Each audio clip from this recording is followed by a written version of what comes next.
Donc, salaamaaleykum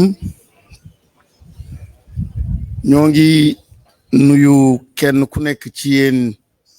ci turam ak santam ci turu coalition Diomaye président Sonko président ci turu coalition boo xam ni gis ngeen ko keroog biñ koy lancé près de 50 partis ñoom ñoo ko signé woon te diggante keroog biñ ko signé ak tey jii am na lu takku lu am solo lu ci dolleeku kon mën nañu wax ni dans l'histoire politique ak histoire élection au Sénégal néew na coalition am taxawaay bi am doole bi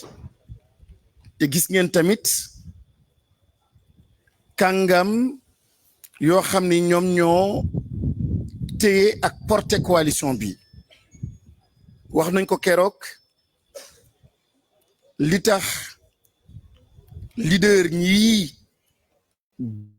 bokk ci coalition gi yëkkati ko Sénégal moo leen ñor État du Sénégal moo leen ñor République du Sénégal moo leen ñor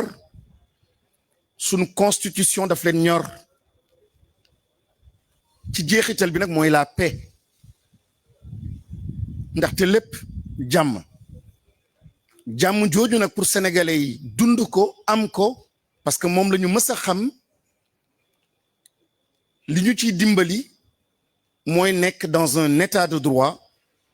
li ñu ciy dimbali mooy nekk dans une république li ñu ciy dimbali mooy le respect de suñuy constitution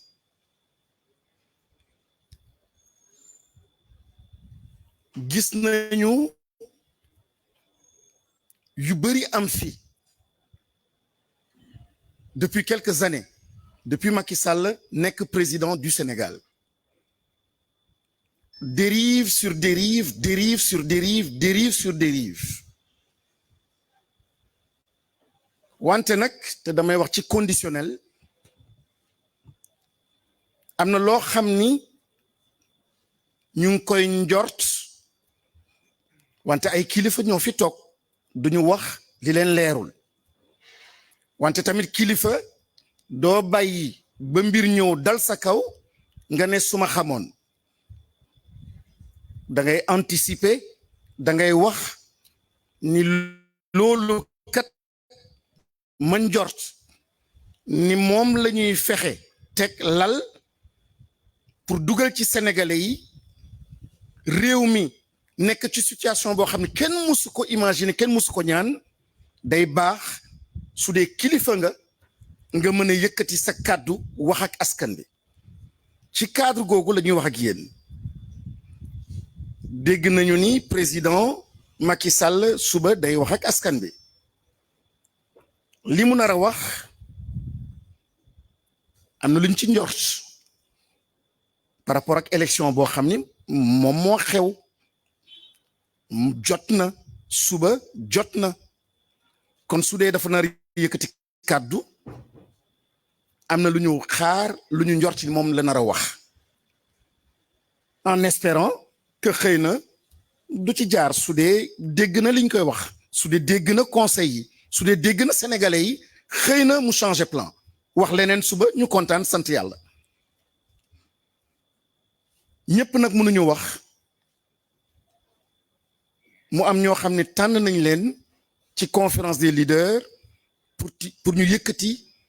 kaddu ci turu coalition bi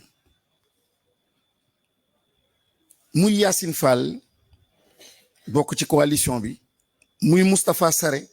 bokk ci coalition bi muy Mary Teuw Niane bokk ci coalition bi muy Habib Sy bokk ci coalition bi muy Aminata Touré bokk ci coalition bi Guy Marius Sagna ak Amadou Ba ñoom ñëpp ci coalition bi kon ñu jox kàddu gi Yacine Fall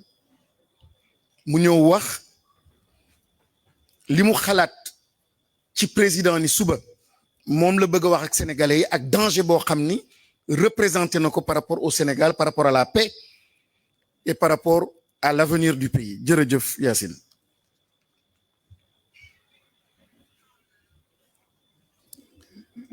jërëjëf président Guirassy maa ngi leen di nuyu taskatu xibaar yi fi nekk di nuyu suñu naataango yi toog fi yëpp njiit yi fi nekk yëpp di njiiti parti di njiiti organisation bokk coalition bi ñu bokk muy coalition Sonko président Diomaye président ñu xam nag Sénégal yëpp fekke gis li fi xew yëpp pexe yi président Macky Sall doon pexe yëpp tey jii taxaw nañu candidat yi taxaw APR tànn candidat muy Amadou Ba ñun ñu am suñu candidat mu Bassirou Diomaye Faye tey nag dañu gis ni li ñu gis Assemblée nationale ak li ñu gis fan yi yëpp mu am ñu accuser seen candidat bopp muy Amadou Ba di candidat APR ci mbind taxaw teg commission d'enquête parlementaire ñu am ñu bari nag ñu ne ci média yi di wax naan dañu bëgg a reporter élection ñu gis ni président Macky Sall waxoon nag ñun le 4 avril ñu jàpp ne buy waxateeg ñun rek dafay génn réew mi ñuy laajte nag tey président Macky Sall lan lay ñëw di wax Sénégalais yi suba waaye nag njort ndax dafa am fu ñu jaar ak moom lu sore la ndax président Macky Sall taxaw na fi takk jab jobaram ni fu mu jaar dana nekk def 3e mandat ñu dàq ko ci dañu yaakaar nag ba tey loolu wanaasagu ko njuuj njaaj yii fi am nag tey ci seen biir la mu bëgg nag ni Sénégal dafa yëngu te Sénégal yënguwul ñun ñi ngi nii lu weesu ñaari fan ëllëg ci guddi minuit incha allah rabbi campagne bi dafa war a ubbeeku ñu campagne pour élection présidentielle kon dara xaju fi mënuñu dégg dara suba nag Macky Sall bu dee dafay wax daa waxu jàmm mais kenn du nangu ndax Sénégal amul benn président de la République amul benn droit di reporter élection yoon mayu ko constitution mayu ko conseil constitutionnel moo ko am droit te mënu leen fiddi kon nag noppi moo ko war tey mais suy wax na waxu jàmm am na lu bare lu ñu soxlo mu wax ko ci fichier ak leneen mais report élection mënuñu ko dégg tey mënuñu ko dégg ëllëg te président Macky Sall ñu ngi lay dànkaafu bu subaa booy wax ak Sénégalais yi wax leen li ñu bëgg a dégg muy kàddu jàmm wax leen li nga bëgg a dégg mooy dangay accompagner élection yi ñu def élection yu transparente bi nga jëlee candidat yu bare génne leen ci mais ba tey ñi taxaw Sénégalais yi taxaw muñ ni ñi nga xaar le 25 février ñu exprimer seen kàddu seen droit de vote taxaw ni lii la ñu bëgg te bu boobaa leer nañ ni li ngeen di tiit mooy Bassirou Diomaye Diakhar Faye li ñu fal 5e président du Sénégal ñu lay wax nag ni di wax peuple sénégalais ëllëg na ngeen déglu président Macky Sall mais bu ngeen déggee ni leneen lu dul élection yi dafay continuer leneen luñ fi dégg danañu taxaw ñun ñëpp te ñuy woo sénégalais yëpp ñu taxaw bañ lii loolu mooy sunu kàddu tey parce que nag dafa am fu nu jaar mais tey lii mooy la goutte d'eau qui va faire déborder le vase mooy ndox mi kaas bi fees na ba ci doqale benn tox mu tuuru duñu ko nangu tey duñu ko nangu ëllëg jàmm la ñu woote jàmm la ñu bëgg mais report élection moom du fi amee incha allahu rabbi Sénégal benn Sénégalais du ko nangu kon nag loolu rek la ñu bëggoon wax ba sànni ci tuuti kàddu ci anglais ndax tey jii Sénégal observateur étranger yaa ngi ci réew mi ñëw nañu ba pare pour élection yi nga xam ne ëllëg ci minuit lay ubbeeku di ñu déglu jógee ci àddina bi yëpp bët yëpp a ngi tegu ci Sénégal. Today we are gathered here tonight as a coalition for our candidate Bassirou Diomaye Faye. For the past days we have heard a lot of noise within the other camp, within APR, the camp of President Macky Sall, because they are unhappy for the candidate they have chosen. This is what we see. Because it is not acceptable or understandable 48 hours before the elections for them, for their party, to put down a text, a document in which they openly, namely accusing Amadou Ba of corruption, of corrupting judges, of corrupting members of the Constitutional Council, and of trying to open a window for report of the elections. We are calling every observer, every friend of Senegal to stand up and warn President Macky Sall that we will not accept a report of the election. We will not accept a postponement of the election. The election will not and cannot be postponed because tomorrow night at midnight, we are starting to campaign. So we would like to call the international community, especially those that are here observing elections, to warn, to speak up, and to understand that we want peace, but we do not want anything that is going to be violating the Constitution and the rule of law. Thank you very much.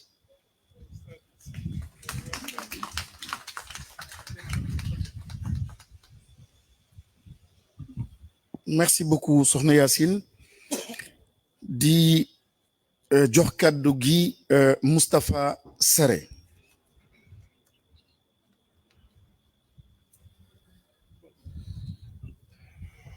jërëjëf Serigne Guirassy jërëjëf cher leader yéen ñi toog fii ci podium bi jërëjëf suñu mbokki presse bi jërëjëf askanu Sénégal mi nga xam ne sama kàddu yi ci ñoom la jëm dama bëgg askanu Sénégal dégg bu baax li ñu koy wax dañu dootul nangu ñuy def ay confusion de genre ci suñu république mënatuñoo nangu ay problème mu APR ñu koy transférer ci république bi président Macky Sall su fekkente ni dafa am problème ak Amadou Ba nañu régler seen problème ci biir privé parce que APR association privée la république nous appartient, l'État nous appartient duñu nangu ñun askanu Sénégal ñuy jël seeni problème parce qu'ils ont mal choisi un candidat bëgg ko def un problème institutionnel. Il n'y a aucun problème institutionnel dans notre pays. Tout a fonctionné comme ni mu waroon a fonctionner mais ndax ren jii la ñu mës a recaler candidat xanaa fàttewu leen 2019 bii ñu jógee bañ ñuy waxi rabat d'arrêt Khalifa Sall boobu dañ ko recaler est-ce que pour autant neewoon nañu ne dañuy reporter élection yi mënuñoo nangu lu mel noonu élection à date échue moo mës a am Sénégal depuis 1963 jusqu'à nos jours 1963 même su fekkonte ni benn candidat rek moo amoon élection amoon na 1968 élection amoon na 1973 élection amoon na 1978 élection amoon na 1983 élection amoon na 1988 élection amoon na 1993 élection amoon na 2000 élection amoon na 2007 élection amoon na 2012 ba ñu juumee am tamit dañoo juum 2012 fal koo xam ne waruñu ko woon a fal élection amoon na 2019 pardon élection amoon na il n'est pas normal que ñuy nangu depuis 1960 jusqu'à aujourd'hui ñuy reporter élection parce que xam nañu qu'ils sont en très mauvaise posture sondage yi ñu def ñoom ñoo ko gën a xam au soir du 25 février dès le premier tour le président Bassirou Diomaye Diakhar Faye sera élu et le Sénégal connaîtra une nouvelle page dans son histoire loolu duñu ko nangu ni ko soxna Yacine Fall waxee léegi dañu ne président de la République nee nay day wax ak sénégalais yi suba à midi la ñu wax lu ñu musul a gis tamit moom mu def ko su fekkente ni dafa jël décision bi nit ñi di xalaat ndaxte nag xel du jariñ lu dul xalaat su fekkente ni dafa bëgg a jël décision def coup d'état constitutionnel le peuple fera face. Le peuple sénégalais fera face parce que le peuple sénégalais a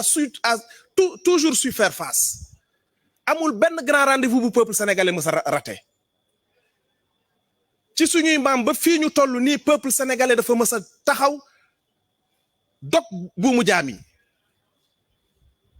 Président Macky Sall ne delloo si xelam. Il nous a provoqué à plusieurs reprises bëgg indi problème ñu reporter élection topp ñu ko ci. ndaxte kat ba muy jàpp Ousmane Sonko loolu la ci doon wut ak yeneeni jéego yu mu taxawal pour provoquer peuple sénégalais ne ko ñun le 25 février rek la ñuy xaar le 25 février nag c'est un rendez-vous exceptionnel historique pour ñun bëgg bëre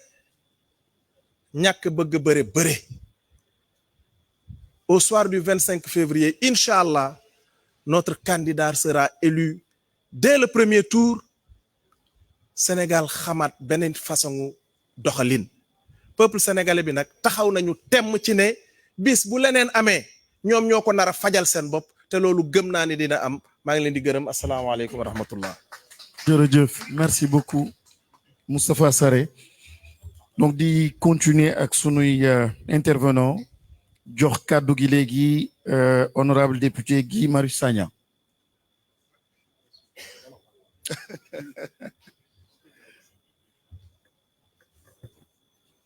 jërëjëf président Guirassy mbokk yi maa ngi leen di nuyu yéen ñëpp ci turu coalition Diomaye président li xew ci réew mi jamono yi ñun ñëpp ko fekkandoo li am mooy dafa am ñaari xeetu femme ak homme politique yi nga xam ne dañoo janoo lii am mooy dafa am ñaari gis-gis ci wàllu politique ñaari gis-gis ci lan mooy politique ci ni ñu yoree réew ñi nga xam ne ñoom ñoo jàkkaarloo benn gis-gis bi mooy ñi nga xam ne dañoo jàpp ne assemblée nationale ak yeneen institution yi dañ leen war a jëfandikoo ngir saafara jafe-jafe béykat yi saafara jafe-jafe sàmmkat yi ak nappkat yi saafara jafe-jafe ndaw yi saafara jafe-jafe ASP yi suñu mbokk ASP yi les travailleurs du FERA yi nga xam ne ñu ngi dëkk ci ay arriérés de salaire ci ay retard de salaire saafara jafe-jafe policiers yi je rappelle que la 47e promotion de la police ñu ngi leen amel 12 mois d'arriérés d'heures supplémentaires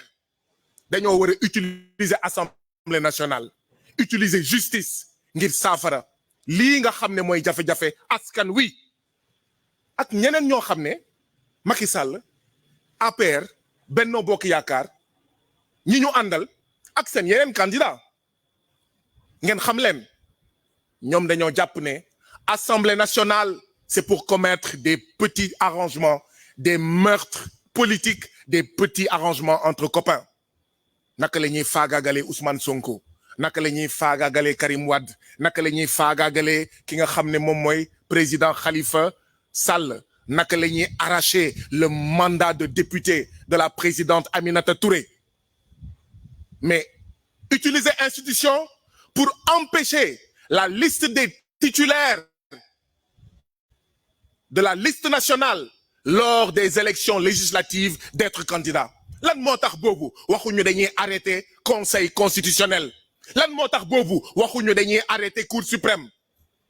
lii mooy ñaari gis-gis ci wàllu politique yi nga xam ne ñoo jàkkaarloo ñun Diomaye président ñooy incarner vision politique bi nga xam ne dañoo ne assemblée nationale conseil constitutionnel cour suprême institution yi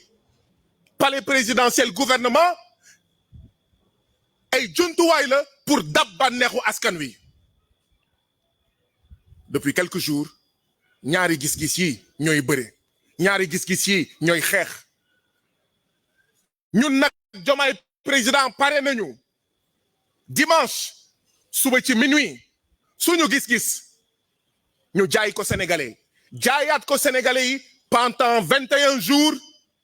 am yaakaar ne sénégalais yi suñu gis-gis ci wàllu politique la ñuy may ndam 25 février 2024 en disant vive le 5e président de la République du Sénégal Bassirou Diomaye Faye.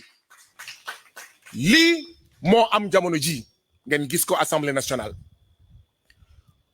waaye itam ñu gis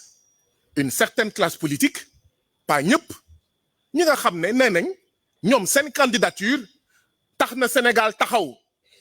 ñoom seen ñàkk nekk candidat war na tax Sénégal taxaw war na tax Assemblée nationale taxaw war na tax Conseil constitutionnel taxaw war na tax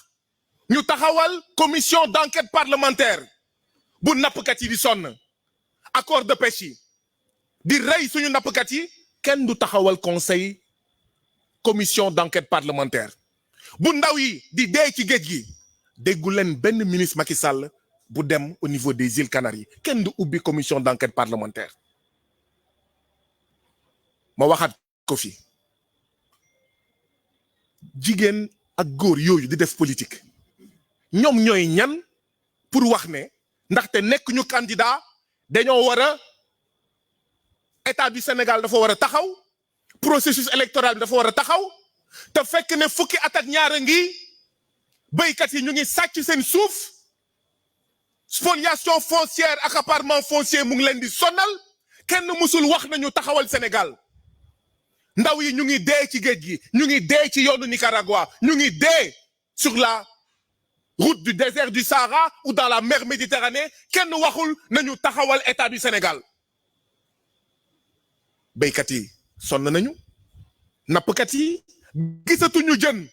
ñu ngi leen di rey Mauritanie ñu ngi leen di rey Gambie ñu ngi leen di tëj Guinée-Bissau kenn waxul nañu taxawal état du Sénégal waaye ñoom seen candidature jàllul ñu ne nañu taxawal état du Sénégal na yëpp taxaw ndax seen candidat voilà les deux visions de la politique qui s'affrontent ñun nag suñu vision mooy amul kenn ak sa makaama lu mu rëy amul kenn ci Sénégal koo xam ne yow rek sa candidature war na tax Sénégal taxaw moo tax encore nous rendons un vibrant hommage à toutes ces femmes et tous ces hommes qui sont ici et qui étaient candidats et qui ont été spoliés qui ont été empêchés de manière arbitraire d'être candidats mais qui ont dit le Sénégal passe au-dessus de nos personnes. Nous rendons un vibrant hommage à Mary Teuw Niane, à Aminata Touré, à Cheikh Bamba Dièye. Vous m'excuserez, j'ai pas la liste dans ma tête. À Habib Sy. Non, Habib Sy, il est encore candidat. À Charles VI. À Cheikh Dieng, docteur Cheikh Dieng qui est derrière moi. À Aïda Mbodj, notre mère, notre tata. Mais nous rendons également un vibrant hommage au président Ousmane Sonko qui avait toutes les raisons de dire ma candidature passe avant tout et qui a fait preuve de grande humilité en disant le projet est plus important que ma personne. Et ce n'est pas parce que je suis candidat que le projet va s'arrêter, que le Sénégal doit s'arrêter, que le processus électoral doit s'arrêter. C'est pourquoi ñu ngi lancé un appel au peuple sénégalais. ñun béykat yi bu ñuy torox Sénégal taxawul lan moo tax candidat kenn wala candidat ñenn war a tax Sénégal taxaw ñun nappkat yi sonn nañu depuis 12 ans ñu jaay géej gi tubaab yi ñu wanteer suñu géej tubaab bi gisatuñu jën lan moo tax waxuñu Sénégal taxawul mu am ñoo xam ne ndaxte seen candidature jàllul ñu ne Sénégal dafa war a taxaw donc ñun béykat yi war nañ taxaw tem ne lii du fi jàll. ñun sàmmkat yi ak nappkat yi war nañ taxaw tem ne lii du fi jàll kañ la ñu wax Sénégal dafa war a taxaw ndax suñu mbokk ASP yi 90 000 francs par mois lañ leen di fay te pour ñu jot si nga dim problème seen payooru décembre ñu ngi ko jot le 28 et le 29 janvier 2024 ngeen foog ne dëgg la Sénégal taxawul donc la jeunesse est interpellée ñun ñëpp mag ak ndaw góor ak jigéen ñoo war a taxaw tem ne ci wàllu politique mënuñu nangu benn nit ñaari nit seeni candidature ëpp solo ëpp daraja ëpp makama li nga xam ne mooy suñuy dund rey nañ fi lu jege 100 ndaw téeméeri ndaw gouvernement Macky Sall rey na leen faat na leen ndax lan xeex ngir beneen Sénégal ndax lan xeex contre une troisième candidature illégale et illégitime dégg ngeen commission d'enquête parlementaire dégg ngeen ñu ne sanctionné nañ benn policier wala benn gendarme dégg ngeen ñu ne Sénégal dafa war a taxaw dégg ngeen ñu ne foog ñu xoolaat justice bi une justice qui a fait pendant des mois ce qu'on appelle la répression judiciaire mooy saay bu ñu jàppee membre Pastef ca kaso saay bu ñu jàppee membre Mimi 2024 ca kaso saay bu ñu jàppee membre xawma Abdourahmane 2024 ca kaso saay bu ñu jàppee membre mouvement citoyen ca kaso donc nous sommes interpellés pesum kanam borom moo koy fajal boppam nous devons tourner cette page de ces femmes et de ces hommes politiques égoïstes pour qui leur candidature passe avant nos vies dafa am téeméeri nit yoo xam ne dañoo ñàkk seen bakkan ci xeex bi kenn waxul Sénégal na taxaw kenn waxul dañuy enquête justice duñu nangu suñu bakkanu doom duñu nangu suñu junni mbokk yi nga xam ne ay détenus politiques lañu duñu nangu ñoom ñuy torox te Sénégal taxawul ñu ne candidature benn sagaru politicien moo ëpp solo seeni dund donc nous lançons un appel à toute la jeunesse jigéen yëpp mag ak ndaw nañu taxaw temm ndaxte lii warul jàll suñuy dund suñuy doom ñoo ëpp solo candidature ku mu munti doon waaye itam nous lançons un appel aux amis du Sénégal nous lançons un appel à la CEDEAO nous lançons un appel à l'ONU nous lançons un appel à tous les amis du Sénégal ndaxte kenn nous n'accepterons qu'aucun d'eux dise qu'il n'était pas informé de ce qui se passe au Sénégal. Cela fait des mois qu'au Sénégal sévit une grave, cruelle et tyrannique dictature du président Macky Sall. Ça ne passera pas. Le peuple héroïque, brave et martyr du Sénégal a empêché une troisième candidature illégale et illégitime. Bu ñu ragal baat bi. Du report la ñu bëgg. Troisième mandat la ñu bëgg. Macky Sall du report lay ut troisième mandat lay ut ginnaaw bi nga xam ne ñun ñoo ko tere mu nekk une troisième fois de manière illégale et illégitime candidat bu ñu ragal baat bi bu kenn waxati report Macky Sall coup d'état constitutionnel lay waajal te du ko fi amee waru ko fi amee nous devons faire face ensemble ñu ngi tàllal loxo nag tous les démocrates de l'APR tous les démocrates de Benno Bokk Yaakaar tous les démocrates de Wallu tous les démocrates de tous les autres partis politiques tous les démocrates de la société civile pour ñu ànd def benn say ngir jàkkaarloog ñii ndaxte troisième mandat du fi amee dañ ko fiy tere ndaxte coup d'état constitutionnel du fi amee dañ ko fiy tere la CEDEAO si prompte à sanctionner des coups d'état dits militaires est en face d'un coup d'état constitutionnel rampant qui veut se tenir debout. Et nous écoutons la CEDEAO, nous interpellons la CEDEAO pour voir si elle va continuer à être une CEDEAO du syndicat des chefs d'État apatrides, des chefs d'État parasitaires, des chefs d'État soumis à l'impérialisme, ou si elle va être une CEDEAO qui, pour la première fois dans le cas d'espèce du Sénégal,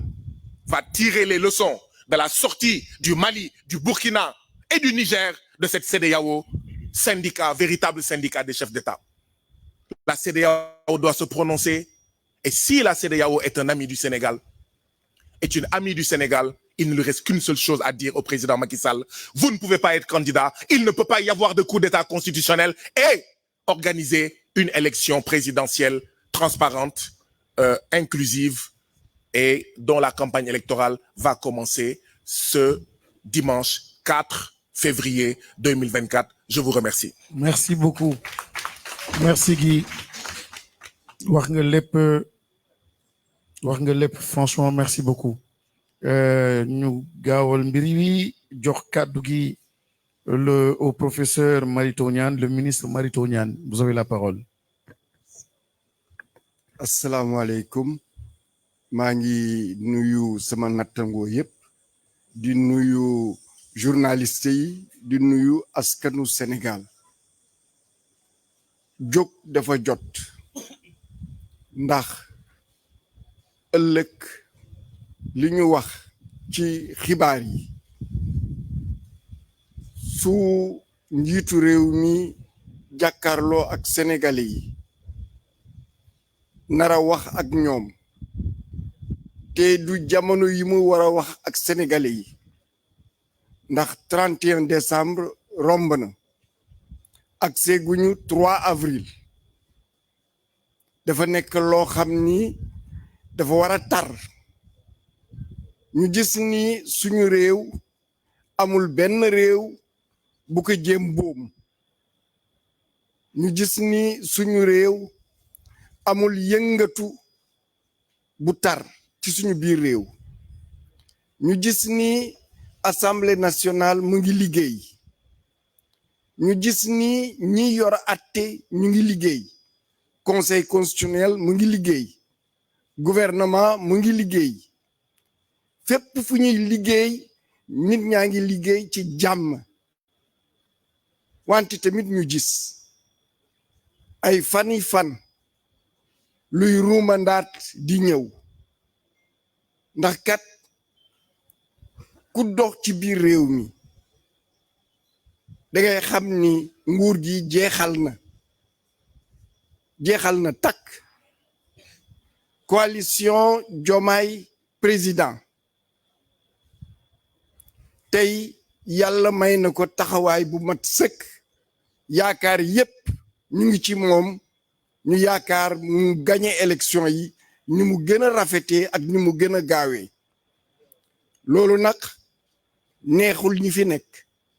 neexul président de la république li mu bëgg li ñu gis signaux yi ñuy won moo di nan la ñuy dàkkalee processus électoral wax naa ko commission d'enquête parlementaire Guy Marius Sagna honorable wax na ko mënul dakkal processus électoral président ndax ëllëg dafa bëgg ni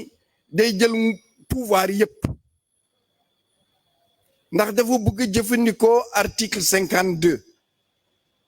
wax naa leen article 52 lii maye mu jëfandikoo ko amu fi ndax jàmm la ñu nekk jàmm fi ñu toog nii sax xam ngeen ni su jàmm amul woon kenn du fi toog lépp luy lëcc amul ci Sénégal day nekk njiitu Sénégal bi jiitu wax sénégalais yi élection yi na yem fii loolu nag soo amee wor Sénégal la tubaab tuddee ko haute trahison loo xam ni dañ ko war a yóbbu tribunal atte ko ndax kenn du wor sa réew ndax dafa féewaloo ak waat bi nga def bu ñu lay jox nguur gi Sénégal mënuñu dellu gannaaw dañuy dem kanam dañuy avancer rek ci démocratie ci droit duma ñëwaat ci li ñu wax yépp ndax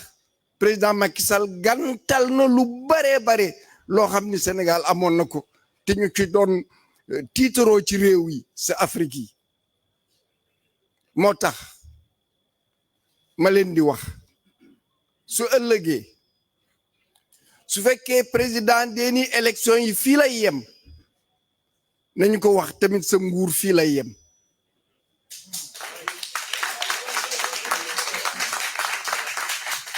doomu Sénégal xale mag jigéen góor ëllëg su ko waxee jóg leen taxaw moom ci boppam ñu dendal nguuram fële ñu moomaat suñu réew ndax kat pesum kanam ku nekk ci ñun moo ko war a fajal boppam may wax observateurs Union européenne yi nekk ci réew mi vous les observateurs de l'Union européenne présents aujourd'hui au Sénégal vous avez bien vu que notre pays est en paix notre pays est stable les institutions fonctionnent l'Assemblée nationale fonctionne les tribunaux les cours, le Conseil constitutionnel fonctionne, le gouvernement fonctionne. Il n'y a aucune menace extérieure sur notre territoire, ni une menace intérieure. Si jamais demain le président de la République devait dire qu'il s'arrogeait tous les pouvoirs à travers l'article 52 de la Constitution, dites-vous, c'est un coup d'État constitutionnel et c'est une haute trahison de notre pays. Et à ce moment-là, nous sommes fondés d'appeler la jeunesse, les femmes, les adultes du Sénégal et de la diaspora à nous battre pour reprendre le pouvoir au président Macky Sall. Jërë ngeen jëf.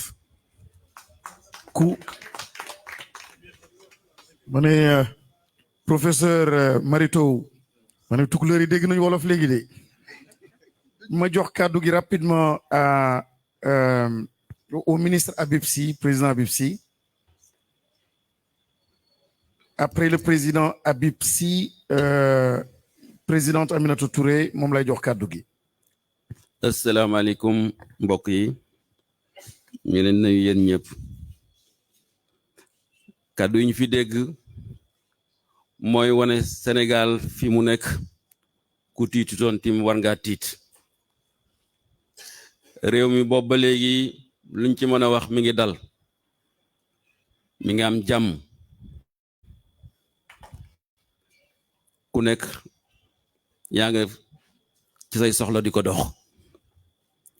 waane dafa mel ne Macky Sall fi mu nekk dafa bëgg a jaxal réew mi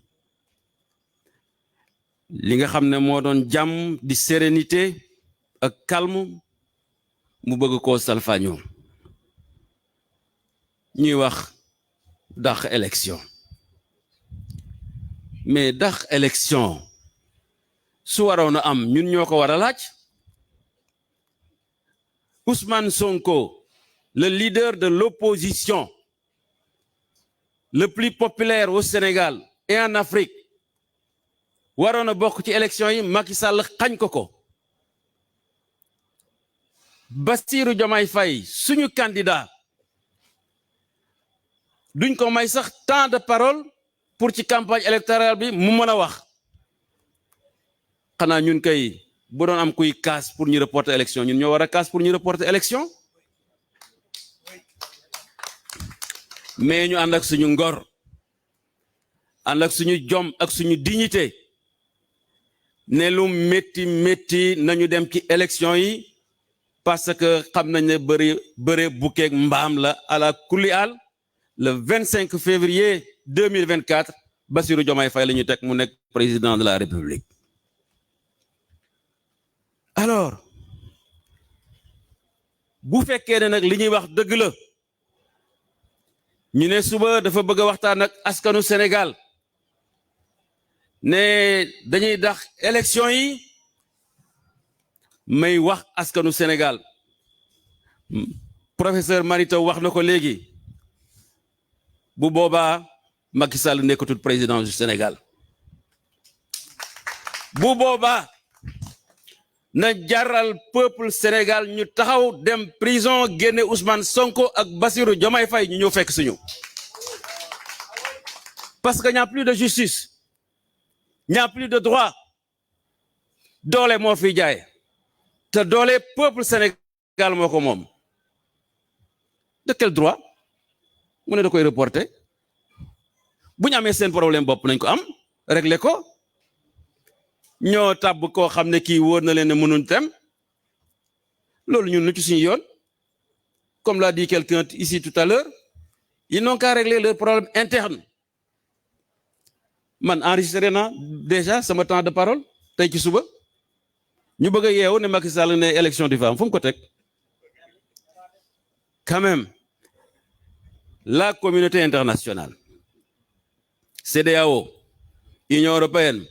c'est Macky Sall qui vous a invité pour que vous veniez observer les élections. Nous avons entendu ce que vous avez dit par rapport à la candidature de Bassirou Diomaye Faye en demandant à ce que tous les candidats soient traités à égalité. Le jour où vous l'avez dit, nous avons appris que Macky Sall a corsé les conditions de détention de Diomaye Faye. Ce qui est injuste, intolérable, inacceptable. Je vous rappelle, vous, la communauté internationale, que Macky Sall, président de la CEDEAO, a exigé à ce que des élections se tiennent dans des pays en guerre. Il l'a fait pour le Mali, il l'a fait pour le Niger, il l'a fait pour le Burkina Faso. Mais le Sénégal, est-ce que nous sommes en guerre? Est-ce que nous sommes en guerre? Pour qu'il puisse, lui, ancien président de la CEDEAO, demander le report des élections? Mais non, vous êtes des témoins de ce qui se passe et de ce qui est en train de se tramer. Et comme c'est lui qui vous a invité pour que vous veniez observer les élections, pour que ça soit des élections libres, démocratiques et sincères, vous avez l'obligation de dénoncer ce qui se trame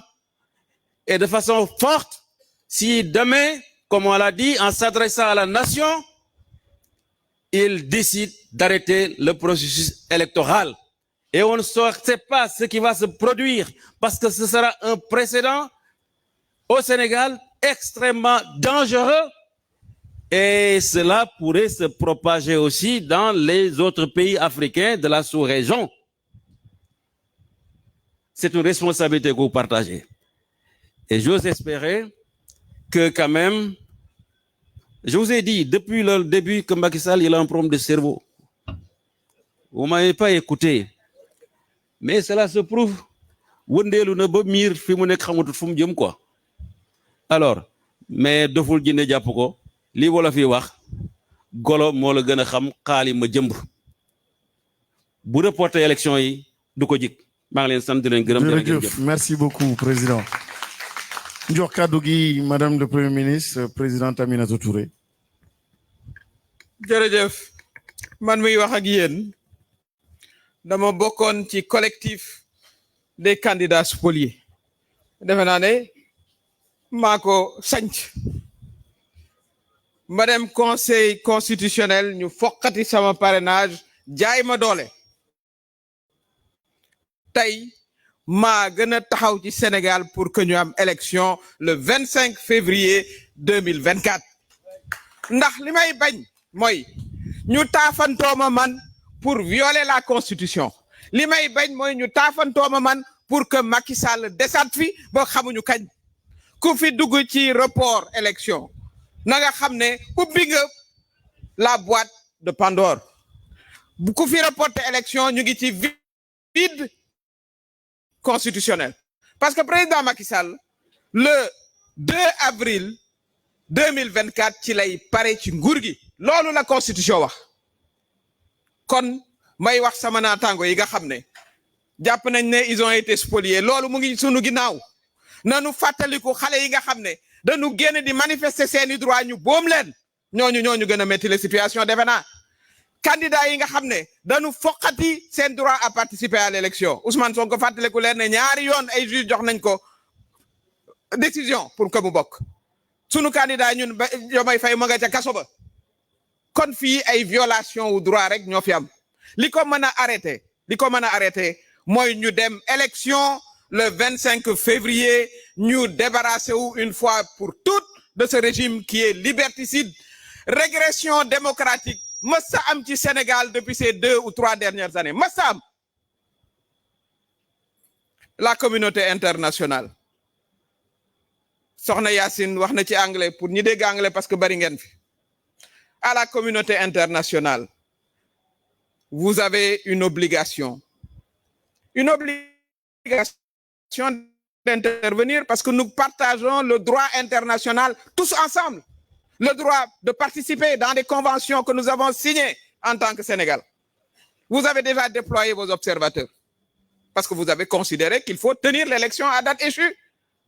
Mais il faut que vous alliez parler au président Macky Sall dans la nuit. Il ne sera pas accepté demain qu'il nous dise qu'il va reporter l'élection. Ce ne sera pas accepté par les Sénégalais. Nous les appelons parce que nous aussi ay leaders lañu lu ñu mën danañu ko def ñun ñi seeni yaay seeni bàjjen seeni papa ñuy woo tous les jeunes, nous appelons tous les jeunes à manifester, à exercer leur droit constitutionnel si on nous dit que l'élection ne se tiendra pas. C'est notre droit constitutionnel de descendre dans la rue et de manifester contre tout report à l'élection présidentielle. Kooku ñun ñoo koy wax fii ndax nag li ñu gis mooy ba mu bëggee troisième mandat dañu génn taxaw mu dellu ginnaaw malheureusement xëy na loolu la xam constitution bi daf ñu may ñu manifester bu nu fi déggee violation constitution suba ñu ne ñu dañuy reporter élection bi dañu war a génn exercer notre droit constitutionnel et manifester parce que mënuñu koo nangu tey mënuñu koo nangu ëllëg loolu mooy la situation actuelle ñu ngi lire sànq ne am na ñu demander une proposition de loi pour le report des élections mais loolu fan lañ ko mës a gisee fan la ñu mës a gisee benn loi boo xam ne mooy jéggi constitution bi fan la mës a am ci Sénégal ban façon droit la ñuy dund fii ci Sénégal ban loolu nag ñun suñu responsabilité la ñun en tant que citoyen en tant que Sénégalais en tout cas nous en tant qu'opposition nous prendrons nos responsabilités et nous appellerons les Sénégalais à prendre les responsabilités avec nous. Sénégal ñun ñoo doon la vitrine on était la vitrine de la démocratie en Afrique aujourd'hui on est la risée on n'a jamais vu au Sénégal une élection présidentielle reportée ça c'est le bilan de Macky Sall on ne l'a jamais vu à 48 heures moins de 48 heures nous sommes prêts pour aller à l'élection il sait très bien que son candidat sera battu dès le premier tour il le sait très bien mais c'est son problème c'est lui qui l'a choisi c'est lui qui a choisi un candidat incapable de gagner il le règle dans sa maison là-bas il ne transforme pas une crise politique interne à l'APR en crise institutionnelle loolu duñu ko nangu et c'est ça le problème 4 commissions d'enquête enquête jusqu'à ce qu'elle trouve c'est son droit mais l'élection doit se tenir le 25 février et nous irons en campagne dès après-demain et il faut appeler tous nos militants tous nos responsables à se tenir prêts à aller en campagne électorale et pour battre dès le premier tour le candidat de Macky Sall Amadou Ba foofu la réew mi tollu yëf yi nag fulla la ak fayda du leneen fulla la ak fayda bu fekkoon dañ doon yox-yox yi ca ba mu bëggee troisième mandat kon ba tey mooy candidat bi créer ay résultats ne maa gagné nanu taxawe woon contre le troisième mandat noonu la ñu war a taxawee contre tout report de l'élection du 25 février loolu nag c'est notre responsabilité dañuy jiitu waaye dañu bëgg sunu doom yi ne sunu wet bëgg sunu borom kër yi ne sunu wet bëgg mag ñi ku ci am kattan nga ñëw ànd ak ñun ñu défendre suñu démocratie parce que loolu nag mooy sunu warugar mënuñoo nekk ay démocrate xeex ba fii ay ati at moom ci wàllu boppam moom ñoo àndoon fii place de l'obélisque muy benn vendredi ma koy fàttaliku Abdou Mbow mu ngi may dégg parce que ñoo àndoon man ak Macky Sall le candidat loolu Alioune Tine mën na koo seede am ab président africain bu ñëw ne way dañoo bëgg a négocier pour ñu dàq élection bi mu bañ ba tëdd ci suuf moom ci boppam moom Macky Sall maa nga woon toog muy 48 heures avant l'élection de 2012 waaw addina di dox ba yegg si fii moins de 48 heures ñuy waxu report loolu kenn mënu ko xalaat fii ci réewu Sénégal loolu duñu ko nangu tey duñu ko nangu ëllëg kooku c'est notre responsabilité ñuy appeler encore une fois les Sénégalais des villes des campagnes ñu jóg taxaw bu ñu déggee report parce que loolu violation de la constitution la te loolu waruñ ko nangu tey waruñ ko nangu ëllëg maa ngi leen di sant.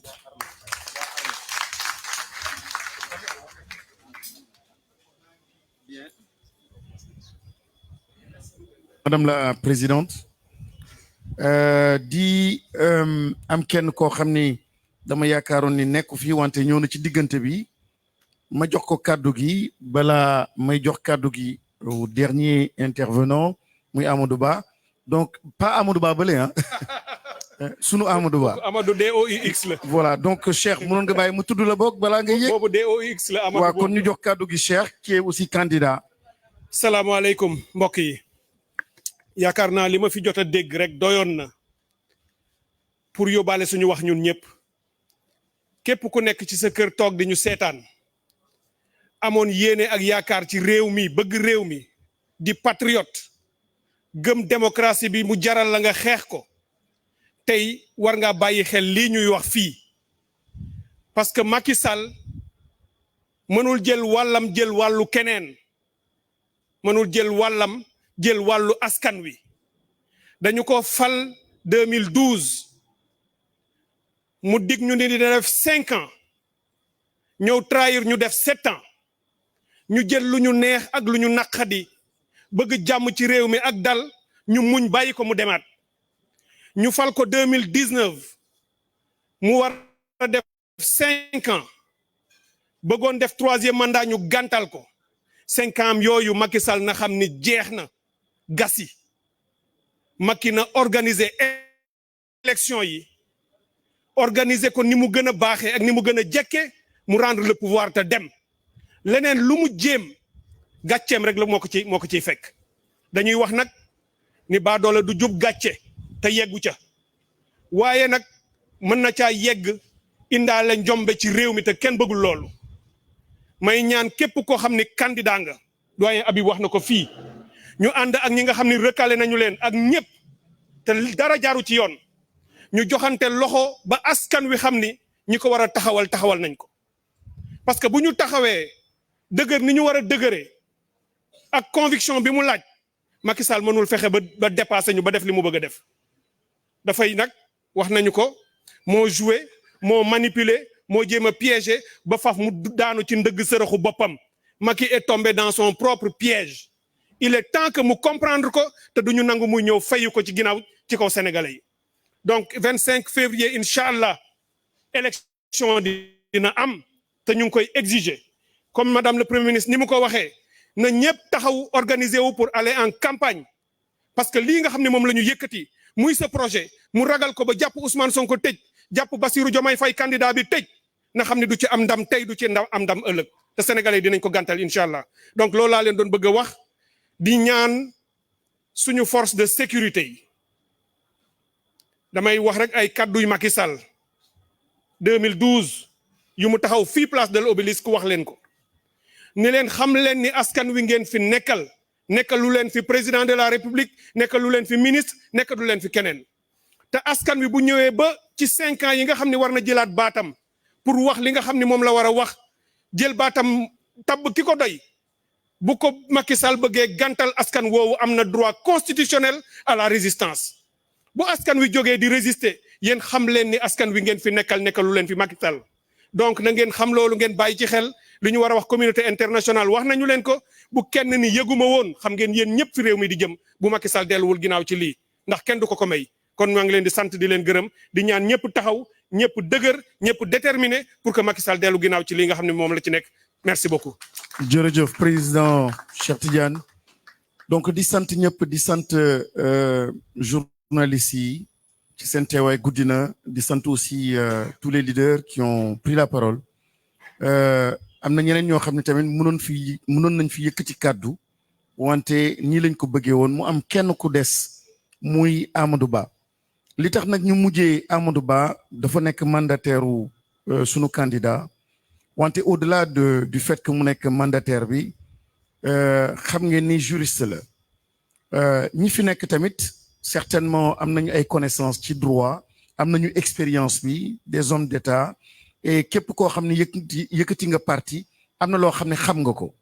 wante kii dama bëgg tamit ngeen déglu ko parce que dafa am beneen approche buy permettre ñu mën a comprendre ni du politique la ñu jiital du waxu politicien mais dafa nekk wax joo xam ne kenn ku nekk ku fi yëkkati kàddu wax yoo xam ne qui repose sur le droit Amadou Ba dañ koy oo nag mu dellu ci suñu constitution xool ngeen mën a gis Macky Sall ni amul benn yoon boo xam ne mën na ci jaar pour mën a reporter élection yi techniquement impossible juridiquement impossible, politiquement impossible, socialement impossible amul benn yoon kon ma oo Amadou Ba mu jeexal donc conférence de presse bi point de presse bi jërëjëf Amadou.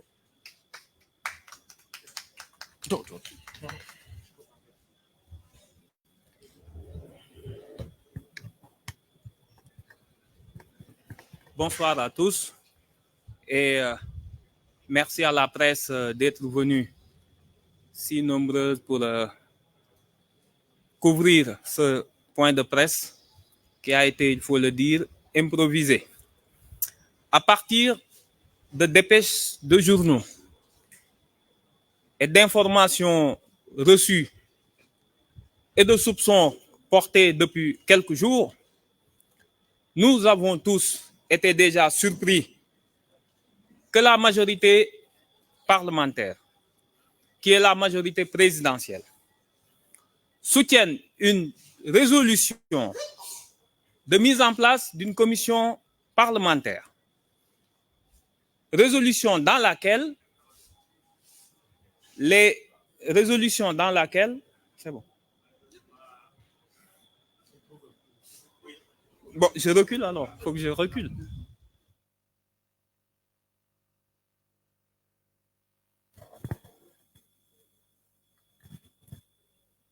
Donc, je vais essayer de reprendre ou je continue.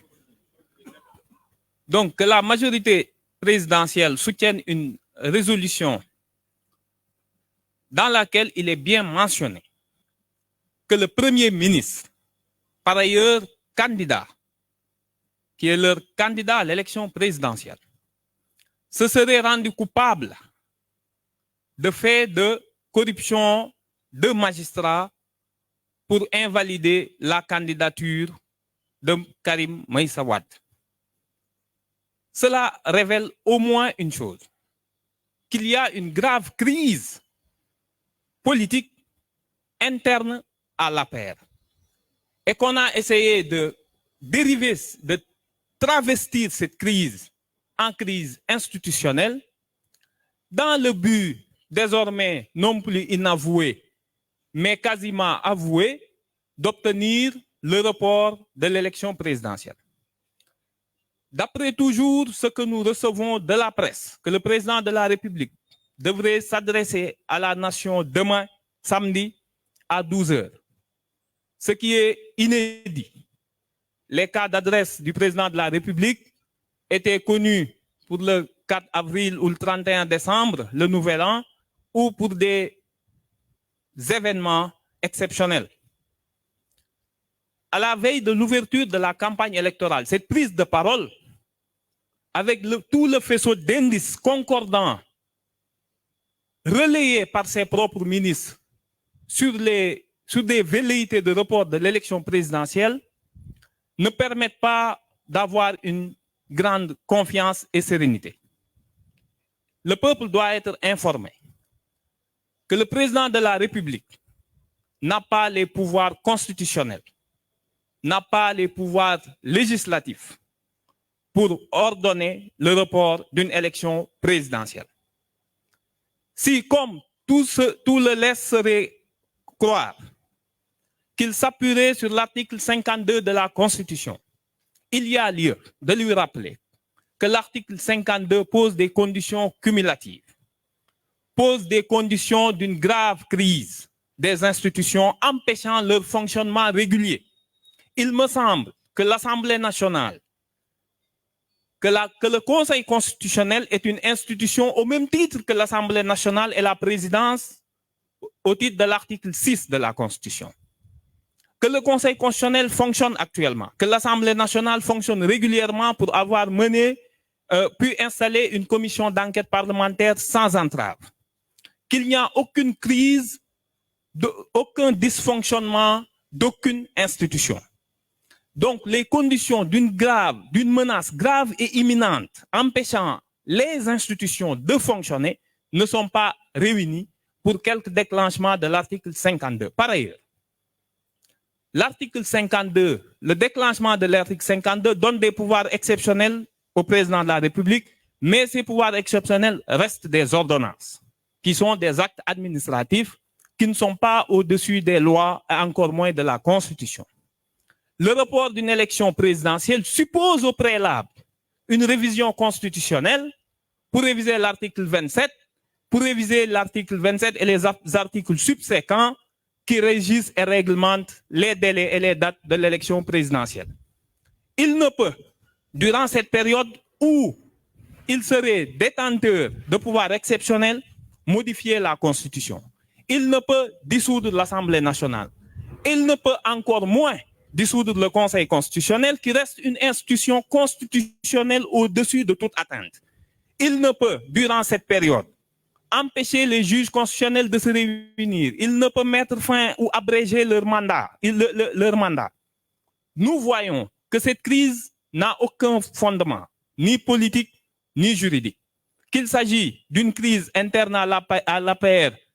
téléguidée par les sondages, lesquels sondages lui ont montré qu'il a toutes les chances de perdre le pouvoir, qu'il a préféré prendre une tête de Turc qui se trouve être son premier ministre et son candidat pour espérer un report de l'élection présidentielle qui serait de facto une prorogation de son mandat. Laquelle prorogation est interdite par la Constitution et par l'avis du Conseil constitutionnel de 2016 qui avait refusé que le président ne diminue son mandat, ne va pas accepter qu'il l'augmente d'un jour. Pour en revenir à la commission d'enquête parlementaire. Une commission d'enquête parlementaire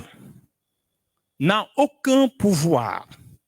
même après le rapport qui incriminerait des gens. La commission d'enquête parlementaire, de par l'article 46 de son règlement intérieur, ne peut même pas saisir le procureur ou un juge pour lui transmettre son rapport. Donc, en quoi, si d'aventure, le rapport, la commission d'enquête qui n'a même pas encore commencé son travail, n'a pas encore entendu les parties incriminées, comment cette commission peut, en très peu de temps, en quelques heures, en quelques jours, voire en quelques heures, va nous sortir un rapport qui pourra servir de fondement au président de la République pour s'y appuyer et déclencher les pouvoirs exceptionnels de l'article 52. Nous voyons bien que nous sommes dans un mauvais polar politique et que le président de la République, un mauvais acteur de série B, essaie désespérément de créer une crise politique et institutionnelle et plonger le Sénégal dans le chaos. Il se trouve que parmi les conditions de la haute trahison, il y a le déclenchement des pouvoirs exceptionnels ou des pouvoirs de crise, que ce soit l'état d'urgence, que ce soit l'état de siège, lorsque leur déclenchement a été irrégulier ou leur poursuite dans des conditions qui ne respectent plus la Constitution. Donc le président de la République serait dans une situation de haute trahison et sa destitution, je le rappelle, par tout pouvoir constitué par le peuple, ne serait absolument pas un délit ou un crime. Parce qu'il s'agit d'un véritable coup d'État constitutionnel, un attentat à la Constitution et à la paix publique. Le peuple, la communauté internationale devrait s'alarmer de ce qui se prépare au cours de cette adresse qui est prévue demain. Et dès cette nuit, je répète, la communauté internationale, le peuple, les khalifes généraux, le clergé, ne doivent pas attendre que ce président ne décrète de façon unilatérale et arbitraire le report de l'élection présidentielle sur des fondements anticonstitutionnels et déclencher une réaction du peuple dont les conséquences ne peuvent à ce jour être connues pour la stabilité et la paix dans le pays. Je vous remercie.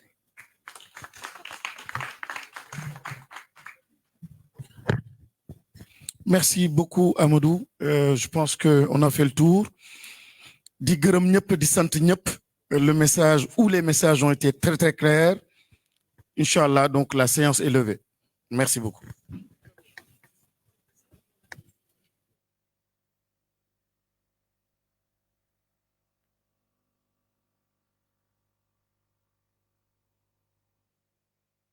réew mi bañ naa dootuñu nangu kenn jaay nu réew mi bañ naa déet réew mi bañ naa déedéet dootuñu fi nangu buumu jaam réew mi bañ naa dootuñu nangu kenn noot ñu réew mi bañ naa déet réew mi bañ naa déedéet dootuñu fi nangu buumu jaam réew mi bañ naa dootuñu